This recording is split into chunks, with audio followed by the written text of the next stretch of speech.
Oyaore nyakwar Mogajiwang kendo machiegni mane en ogawi mar jodhal buche mapacho ka David Maraga osingo mar bedo e lai manyime e lweny mar kedo kod weche mag mibadhi. Maraga bende osenyiso dwaro mare mar biro laro kom mar tend piny e yiero ma higa 2027. Ne omedo wacho ni chenro mag dongruoge maonge kanyakla kod apisa mag sirikal bende wacho ni jomibadhi ema duono mwandu ma pacho ka. Magi ne owacho e kinde bende notieko wuodhe ma osebedo kotimo e kaunti ma Kwale. Hiyo muhuri ya serikali inaenda kutumika kuweka contract, kuweka agreement ambao badala ya agreement kukosti bilioni 1 na kosti bilioni 10. Hiyo bilioni 9 zaidi wewe ndio unalipa, mimi ndio nalipa. Alafu useme hakuna barabara, hakuna madawa, hakuna nini. Tutawezaje kuendelea mbele tukiwa na wizi kama huo? Tukianza kuzungumzia mambo ya hakuna madawa hospitalini, watoto hawaendi shule, barabara zimekwisha. Bad migao mar okwach kich odagi ni onge tudruok moro amora magin godo koluwore kod ndhicho kata abduction manotimne jaod bura ma Juja John Koimburi. Jaod burano nyone ka indhiyo gi jomamoko mabende ok ong'ere malong'o laro mar kanisa moro e kaunti ma Kiambu. Wach ma DCI ne odagi ni ok ging'eyo kata matin, kata kamano bende giwacho ni jaod burano ne nigi weche moko mag mibadhi mane miene mar tiyo marach gi omenda mar kar dongruok mar kar chung' od bucheno. Nao wenye walikuwa nje wakaanza kunigonga. Nikaweza kusikia ni kama nimeganda mkono na nikamwachilia mume wangu mgundu juu nilikuwa nimemshika mguu, so nikaondokea. Nyinyi ndio tunafaa tuwalilie mtupe ulinzi, nyinyi ndio tunafaa kumlilia mtupe mtufiche, lakini nyinyi wenyewe ndio mnaweza kutuangamiza, ndio mnatuangamiza, ndio mnatuharibia maisha, na ili hali tuliwachagua ili muweze kutuongoza na tuweze kuwa na maendeleo mazuri.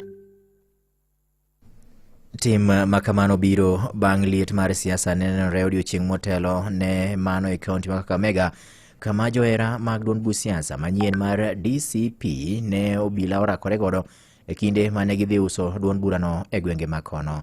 Tim ma okwedi mokalo gima ne en jalup jatend piny ma Thurka Rigathi Gachagua. Alianzia na mimi Rigathi Gachagua akanipiga. Akaenda Meru akapiga Mithika Linturi. Akaenda Embu akapiga Justin Muturi. Amekuja hapa Murang'a amepiga kijana yetu Ndede Nyoro. Ametupangia mambo si mzuri. Na tukifanya makosa tumrudishe. Kwa sababu kama anatufanyia namna hii na agaji anataka kura zetu. Na akipata akina mama wanawekwa kwa tent kutoka asubuhi the whole day. Alafu jioni wanapewa kila mtu shilingi 500. Weche moko nyakwar Mogajiwang ni jago moro ma ikenie diere ne stima ochwado ma owito ngimane. Seyo ben notemo tudo stima taro mar chike gweng' ma Kitambo Central Assembly Location ma Rarieda Sub County e County ma Siaya. Jagono manyinge George Omondi mawuok Kisumo ripoti yango ni nyoyud ringre ne ka oliero e siro mar stima kolore kod masirano. Komanda mar obila mar Rarieda Sub County Fredrick Alata noyango wachne ka olero ni jogweng' mag kono manyoneno jagono ka ringre ne oliero e yiend sitima ma ochiwo lipot ne obila. Apisa mag Kenya Power nyochopo kanyo kanyakla gi apisa mag obila mar rango chal mar jagono, kata kamano gi thuolono nyoyudo ka oseninde bade. Somebody was spotted hanging on the electric post. So the person who actually spotted this reported to police. So police went to the scene accompanied by the Kenya Power personnel and retrieved the body of one male adult. This is someone who hails from Kisumu and is called by the name George Omondi, who is believed was up to something which is not authorized by the Kenya Power and Lighting. It is something that happened in Kitambo village. That is the East Assembly. Yeah, so I can confirm that it took place. Bende ne olero ni nonro mohiu magisatimo yango ni jagono nyote motudo sitima machiko kopuodho, kata kamano owacho ni nonro matut to pod dhi nyime ka otenre kod wachno. Ringre mar jagono nyotere kar kano ringre mar jomotho ma Bondo Sub-County Hospital mortuary ka irito timne bero. We suspect that this is a case that could be of illegal connections, but we will establish this at the end of the investigations. This is just a suspicion, maybe preliminarily as we dig into the matter. The body was removed from the scene and taken to the morgue. Yeah, the body was removed to Bondo General Hospital mortuary. As we wait for further investigations into the matter, so we at Rarieda, we are dealing with the case. Komanda mar obilano ne ojiwo jopiny e gwenge ma kono mondo mi obed ka dwaro jogo man kod lony e weche mag tudo sitima ema mondo mi koro tudnegi sitima kaka yo achiel mar geng'o masira maket koda mano bende ne olal gi ngima ojanano. Members of the public ought to be very careful, and we need to be law-abiding citizens, because now we are losing a life. It is not really good enough. So members of the public have to be very careful about this, and we want to encourage them as well that whenever they spot such people trying to do such kind of things, that they need to report to us, and then we need to take action as soon as possible to prevent such kind of occurrences. Imedo winjo weche matut e kor gwenge gi Vincent Otieno. Komachielo en moko kuom jotelo e kaunti ma Kericho koro dwaro mondo mi pedhi e nyim od bura mar kaunti no paro mar chik mar kit chweche kata agenda bill mondo mi koro rid motegno lweny mar kedo kod kit chweche mag oganda masani koro dwa jimbore mokalo e kaunti no. Kanotelni kod MCA Mogwel Edna Tonu bende ne oywak mokalo e wi lwenje mag kit chweche mag oganda masani koro wacho ni odwa bedo mamalo ahinya e kaunti ma Kericho, ka bende koro olero ni mano biro koluwore gi wach mar bedo ni ok chiw puonj makare ne oganda e kaunti no. Here in Kericho, the rate of gender-based violence and femicide is very high. It is very high. Reason is that our people have not been educated on the reason why they must take care of their children and women. Our women have been beaten with their husbands. Our children have been killed. Women are killed every day. Imedo winjo weche matut e kor gwenge gi Vincent Otieno. Weche moko nyakwara Mogajwang' en ni miyo moro machiliel mane owang' ode gi ojende moko ma ji ong'eyo kane gitude kod wach mar lal ma e yo moko ng'ere malong'o mar dichuo moro e gweng' ma North Sakwa location medre sub-county Wawende kaunti ya Migori jumba adek mokalo chien koro dwaro ratiche. Miyono manyinge Caroline Achieng' Aboge ma bende oramo ni noler kapamba kotenre kod wach ma itudego no ne owacho ni odwani mondo mi koro maki machwe tere nyimo dalo buche ojende mane owang'o ode. Kuke kaunti ma Migori jafwambo marwa Jojuma chiwo ler mathoth e wachni. Caroline Achieng' Aboge wacho ni jogo mane owang'o ode jumbe adek mokalo e gwego mag North Sakwa gin jogo bende nyaka sani koro ng'e kako mare en mondo koro kauni go kang' mar chik. Achieng' wacho ni keth ma itude godo men lal mar jal moro mane olala poya jumbe adek mokalo en owuon koro ler kapamba kabini kata ng'ano owuon en ok ong'eyo.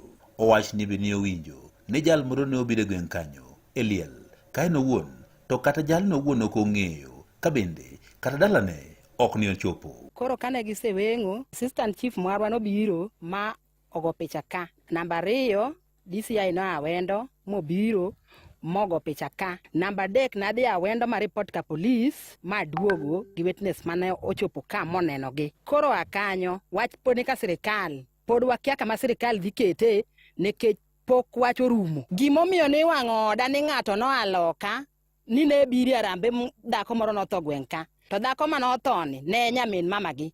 Arambe ok ochope, dala ne ok odoke, ka be ok obire, koro ineno ni no obiro ka, to ka ne ok obire. Ng'ate manogo sime ni no nene ka, to ka be ne ok obire. Achieng' mabende ne wuoyo bang' yudo Babati ka achiel kod musmwal mar gero ot mane ochiwne kod Peter Otiang'a. Ne ot ni nyaka ne wang' od jumbe adek mokalo.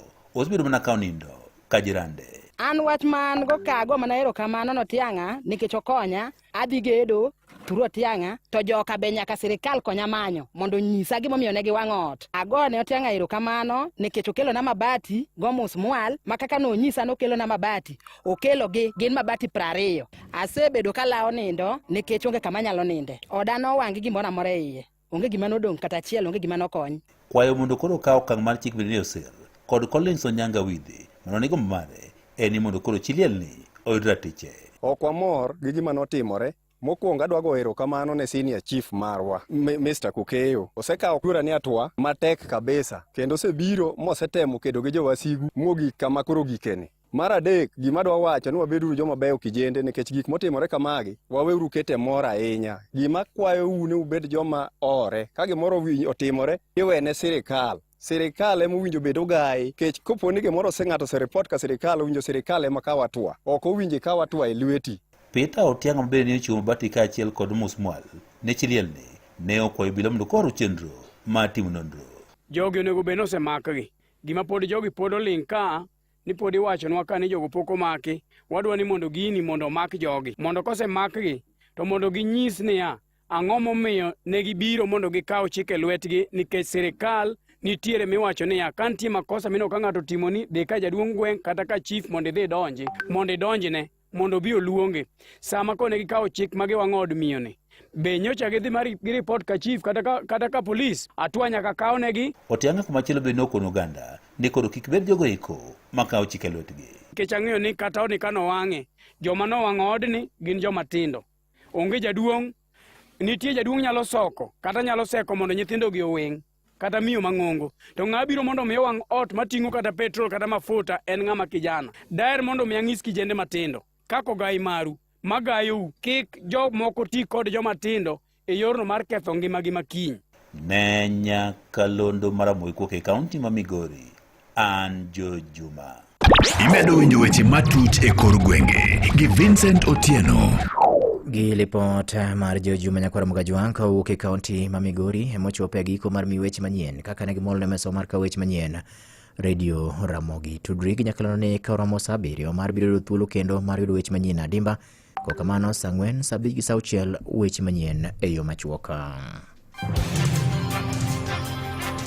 Magone matuche kor gwenge gi Vincent Otieno. Mana kamano Nyakwara Mogi gya wacho ni kaendi nigi kinde nende ka injago nendo ma samoro nigi nyamburko samoro intire kata mana gapiko sani ende koro wadwa ni mondo mi keep moving e yo makare kabisa maonge ng'ukni mora mora kai logo mo kata petrol mari nendo ka Galana Energies ka hivyo dhiane ne petrol station mar Galana Energies mora mora machugni kodi gintiere Migori gintiere Homa Bay gintiere bende gwengo eko ma game kodi yaka kai to koda kamona mona mine na kondik ni Galana Energies de kanyo mondo migo mauta to sami go mauta no endo kikwi will ni imako video iwe moki mako video mak video kanyo endo mondi orna WhatsApp mara mogini endia miye vocha mar siling 1,000 idhi go mbele gi olo fuel ngine 1,000 mano endo tank okopong mara piko kwa hivyo sechegi kima Galana Energies dhialo igni 25 ginyisi ni gintiere koda discounts mopogore kata nengo mogore piny ewi gik mathoth ahinya obed lubricants samoro idwani mondo mi ikaw oil iloki ya piko ilok ne gari dhiane na Galana Energies ibro yudo oil maber mabro ringo kodi kilometers modhuro kabende gari ok kwamni e yo kasto bende jok mamine ma samoro do wechego eko mag tedo gas gintiere godo kanyo mar Galana gas mabende ber kabisa kendo en safe en manendo mabro tai kuom kinde malach ahinya itedo godo nyamonge ka iloso wechego eko mag chiemo maber maonge koda chandruok mora mora koro kopogore koda lubricants